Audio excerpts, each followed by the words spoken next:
Hello everyone, my name is Zenitsu and I'm back with another Digimon deck profile video.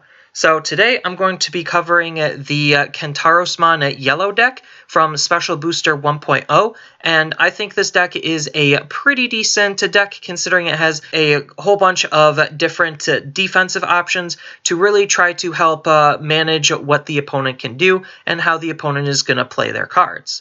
So I think this deck is going to be a pretty interesting deck overall, and it is definitely going to be a really solid way to play yellow while we wait for Shine Greymon. So first up, starting with the Digitama, I'm running 4 copies of Cupimon. Cupimon is just right now the best Digitama that we have because it has the nice inheritable ability of drawing us a card when we attack if we have 5 or more cards in our security. So obviously drawing a card is really powerful because not only is it gaining us more card advantage, but it is also getting us closer to the cards that we want to see, so that way we could get into a better board state faster. And then the other Digitama of the deck is going to be 1 copy of Tokomon. Tokomon's really only in here just because he is the second best option, and he's not necessarily the worst option considering he has this nice inheritable skill that kind of synergizes with what a lot of the other cards are doing, where when an opponent's Digimon's DP is reduced to 0 and is destroyed,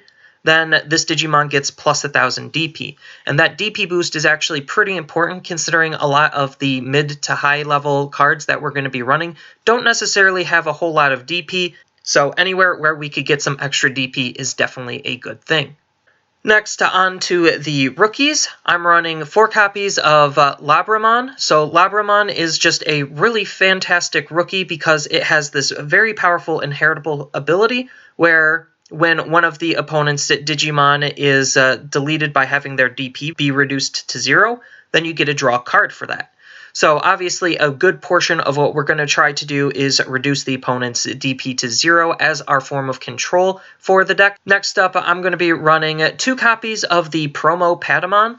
So the Promo Patamon is a pretty decent card because if we're in a really bad situation where we don't have a whole lot of security left, then Patamon could recover us a little bit from our deck, and that's just a pretty decent ability to have, but because for the most part it's not doing a whole lot until then, I don't really feel like it needs to be any more than a 2 of as of right now for this build. Next, I'm going to be running 4 copies of Salamon.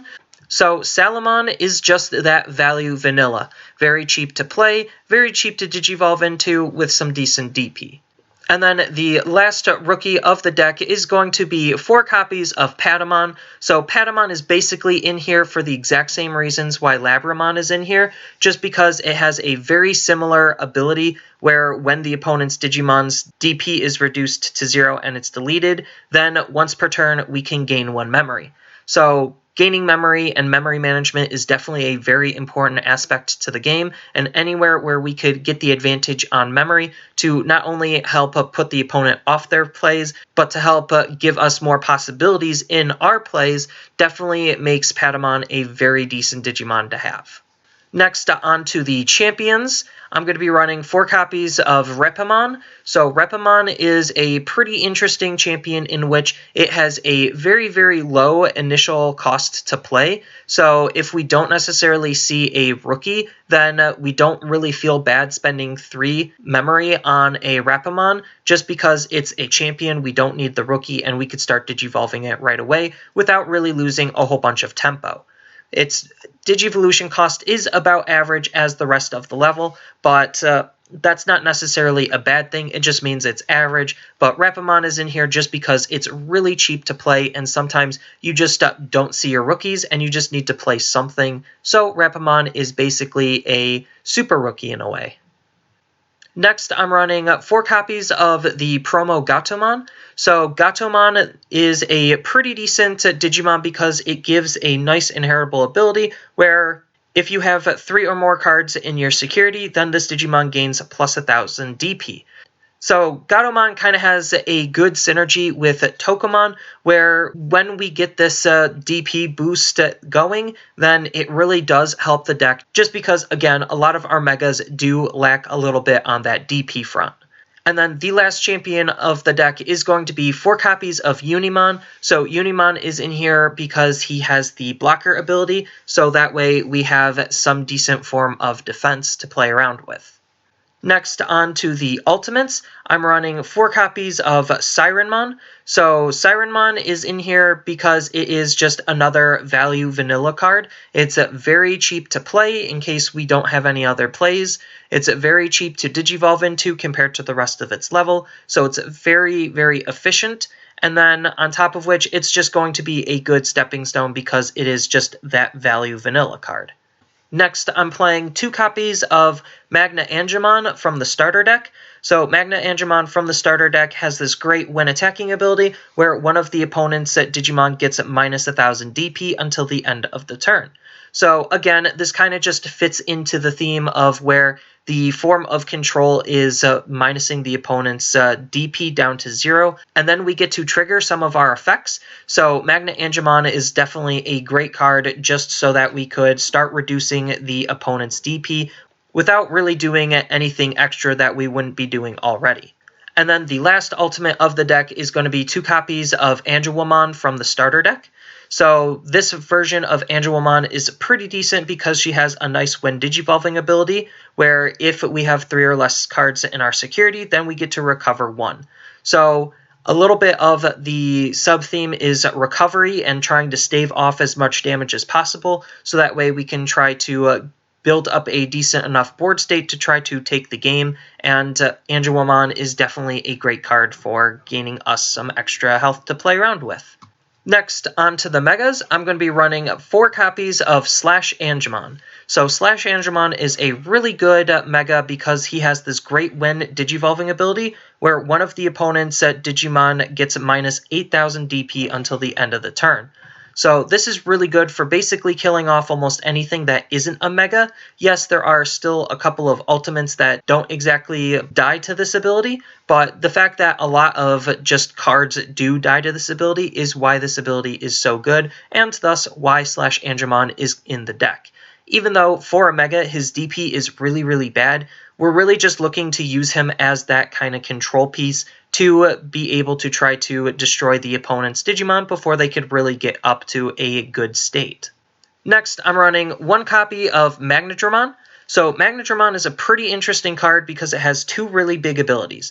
So its first ability is it has an on play, where if we have 3 or less cards in our security, then we get to recover 2.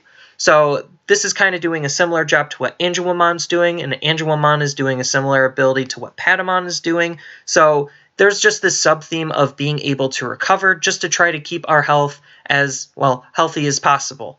So this ability is already really, really good, on top of which, because it's an on-play ability, we're not really looking to digivolve up into this, and we're really looking to use this card as kind of like a little bit of a panic button, where if we're in fear of dying, then this card could potentially get us out of lethal ranges, especially if we built our board up correctly. And then on top of that, it even has a nice when attacking ability, where we literally get to just play a level 3 yellow Digimon from our hand for free. So that's just really, really good because not only is it, again, just giving us extra health, trying to keep us in the game, but it also is potentially spawning more bodies on board to then digivolve off of, or to keep so that way we have some pressure on the opponent. So either way, Magnadramon is just a very fantastic card for the deck. And then lastly, I'm running 3 copies of Kentarosmon. So Kentarosmon is a pretty solid Mega because he has 2 really, really decent abilities. So his first ability is he has a when digivolving ability. You get to choose up to 5 of the opponent's Digimon, and then they get security tech -2 until the end of the opponent's next turn. So this is making it so basically a lot of the opponent's Digimon isn't really going to be dealing security damage. So again, kind of sticking with that theme of trying to keep our health total as good and healthy as we possibly can. And then he also has a nice on deletion ability where one of the opponent's Digimon gets minus 11,000 DP for the turn. So this is pretty good considering it could potentially kill a lot of cards in the game, and again, that's just a pretty good ability to have, and because yellow generally has a little bit of a lack in the DP department, This is a card you generally want to be swinging at the opponent's security, or potentially swinging into the opponent's Digimon to get them into particular DP thresholds so that you could utilize other abilities, or just kill a Digimon in general. So Kentarosmon is just a very, very fantastic card for being both defensive and aggressive at the same time. Next, onto the option cards, I'm running 3 copies of Symphony number 1. So Symphony number 1 is a pretty solid option card because for its cost, it has some relatively decent removal ability. So for costing 5, you get a minus one of the opponent's Digimon's DP by 7,000 for the turn. So this is just a really powerful card just to have in the hand. Unfortunately, it doesn't have any security effects, so ideally we want to try to draw it out and to try to get it out of our security, so that way we could effectively use this card to remove a lot of potential threats that the opponent could be threatening with. And then the last option card of the deck is going to be 2 copies of 7 Heavens.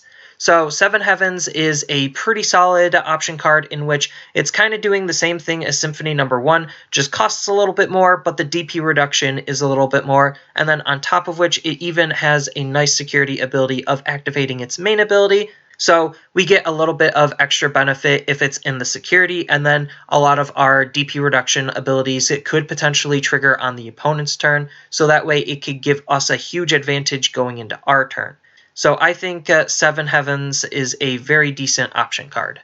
And then as far as Tamers go, and the last card of the deck, I'm running 3 copies of TK Takaishi. So this is the booster set TK, where it is our memory fixer. So obviously memory fixing is very, very good because it helps us manage our memory a little bit more efficiently, where if our memory is 2 or less, it's set to 3. And then it has a nice on-play effect where we get to look at our security stack and then reveal 1 yellow card among it and then add it to our hand, and then we get to recover 1 for doing that. This is a really, really powerful effect because basically it tutors out anything that's in our security. So if we have a Symphony number 1 as an example in our security, then TK could grab it out of our security into our hand, and then we get to recover 1, which just basically adds another card back to the security.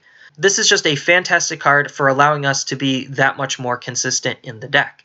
And then I do have a couple of different other cards that you could think about running in the deck. So if you really want to, you could run Kudemon. So Kudemon is just another great Digimon in the rookie level where it has this nice when attacking ability where if your hand is 4 cards or less, then you get to draw 1 card. So if your hand is not looking super great in terms of health, then Kudemon can definitely help you get some more cards, so that way you could find what you need to get back into the game better. You could also be running Tinkerman. So Tinkerman is just a pretty standard vanilla card. You could also think about playing some of the Digimon that have a play cost of 3 and a DP of 4. It really doesn't matter. It's just going to be that alternate rookie card that you just want to play, but Tinkerman does have a little bit of synergy with another card, which is why you'd probably consider playing this over some of the other cards. You could also think about running Patamon from the booster set, because if you really want to try to find your Tamer card, then he has a really great on-play ability where you get to check the top 4 and then add all yellow Tamer cards among them into your hand, and then the rest go to the bottom. So if you really wanted to even run more than just that 1 Tamer card and add more Tamer cards in, then Padamon only becomes that much better. But for now, Padamon is just a pretty decent option at just trying to find the 1 Tamer card you need. You could also think about running Sirenmon as just another alternate champion card, just because he has the nice jamming ability. And then you could also think about running Petermon. So Petermon is the whole reason why you'd ever really consider playing Tinkermon, is for this Peter-Tink combo, where when you play Petermon, you get to play a Tinkmon for free from your hand or recycle bin. And that's just pretty good because it just creates more bodies on board, and more bodies on board means more pressure on the opponent, on top of more options available to you to digivolve up into to try to get into a better and healthier board state. So Petermon is definitely a really fantastic option to think about as well. Next, you could also think about running Magna Engimon from the booster set. So Magna Engimon is pretty good because he has a nice on-play ability where we get to just recover 1. So that's just pretty decent to have because it allows us to get into our megas a little bit faster if we don't really have anything else to play. And then on top of which, he's still recovering us a card, so he's still keeping our health total as healthy as possible. And then on top of which, he even has a nice inheritable effect where this Digimon gets plus 1000 DP for every 3 security cards that we have. So this is just a pretty okay DP booster, but the fact that it is a DP booster definitely makes it a considerable card you would consider thinking about. In terms of alternate megas you could run Seraphimon from the booster set. So it has a nice, when Digivolving ability, we get to recover 1. So this kind of fits more into the theme of just recovering cards and having a healthy security versus just trying to formulate a good board and try to control and manipulate the opponent. So if you want to play a little bit more heavier into that recovery strategy, then this Seraphimon is definitely really, really good for that. And then he also has a really nice ability where during your turn, while you have 3 or more cards in your security, this card gains security attack +1. And then another mega you can consider running is, again, another Seraphimon. This time it's from the yellow starter deck because it fits more into that control kind of theme where it has a nice, when attacking ability, one of your opponent's Digimon gets minus 4000 DP. So if you're really going for a little bit more heavier on the DP reduction, then this Seraphimon is pretty good at doing that, especially if you start pairing it up with some DP boosters, so that way it wins more security checks than it would lose, potentially. And then if you want another option card to potentially think about running, you could run Heaven's Charm. So Heaven's Charm is a pretty solid option card because it's another DP reduction option card. So having a low-cost DP reduction card could just help potentially finish off some Digimon if you already started reducing its DP and couldn't exactly quite finish it off for a relatively low cost. And then if you really want to run another Tamer, as of right now, I think the other TK from the starter deck is the only real card you would want to run outside of the booster set TK, because we're not playing too deep into a Tamer heavy strategy. You don't necessarily want to be running a whole bunch of Tamers yet, but for right now, if you really want to run a couple of this TK on top of the other one, I think that's a pretty decent power combo considering we are going to be recovering a lot. So the opponent is going to be doing some security checks at some point, and this TK makes it a little bit harder for the opponent to win a lot of the security checks because its static ability is giving all of our security Digimon plus 2000 DP, and then this card does stack, so if you do have multiples out, then the security Digimon just get that much stronger. So for the most part, this is just what I think a really solid yellow deck for Special Booster 1.0 is going to look like. I just think this is a really solid deck for Special Booster 1.0. So that's kind of really all I have on this video. As always, I'll have the deck listed down in the description below, and feel free to comment if you have any questions about the deck, or just want to leave a comment in general. And as always, don't forget to like, share, and subscribe for more content, and I will see you in the next video.